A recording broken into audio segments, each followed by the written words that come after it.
मुझे बताए मैं क्या करूं कि मुझे यहां पर ये मुझे डराए ना। 25 दिन से डराया हुआ इन लोगों ने, हर किसी को डराया हुआ है। फोन पे बात करती किसी से, रखो फोन, फोन पे बात नहीं करो। अरे फोन पे बात ना करूं तो क्या करूं मैं? क्या किसी से बात नहीं कर सकती? तो मैं यहां पर कहना चाहती हूं कि भाई मुहब्बत वतन है।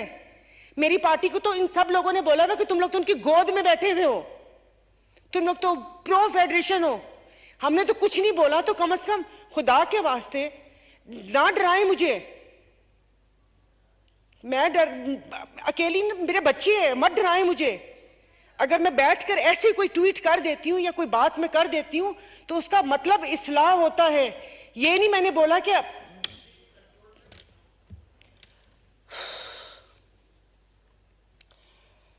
पता नहीं, अब तो बोलने को भी दिल नहीं करता इनको।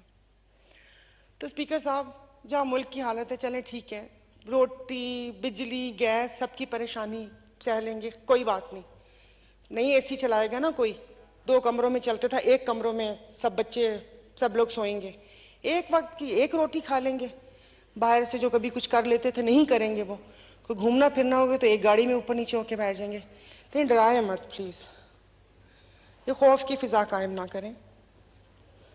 उसको ये करना, पीटीआई की बात आप करें तो पीटीआई को भी देखें। यहां पर बैठे लोग कहते हैं कि वो लाए गए हैं, तो ले आओ ना उनको जो लेकर आए हैं, क्यों छोड़ा हुआ है उनको? No cross talk please, no cross talk please.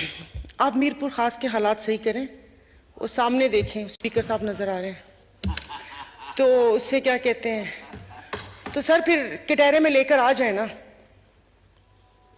अभी एक इस्तेहकाम पाकिस्तान पार्टी बन गई, जिनके बारे में अब कह रहे हैं कि हम मिलकर पाकिस्तान को इस्तेहकाम और दवाम बख्शेंगे।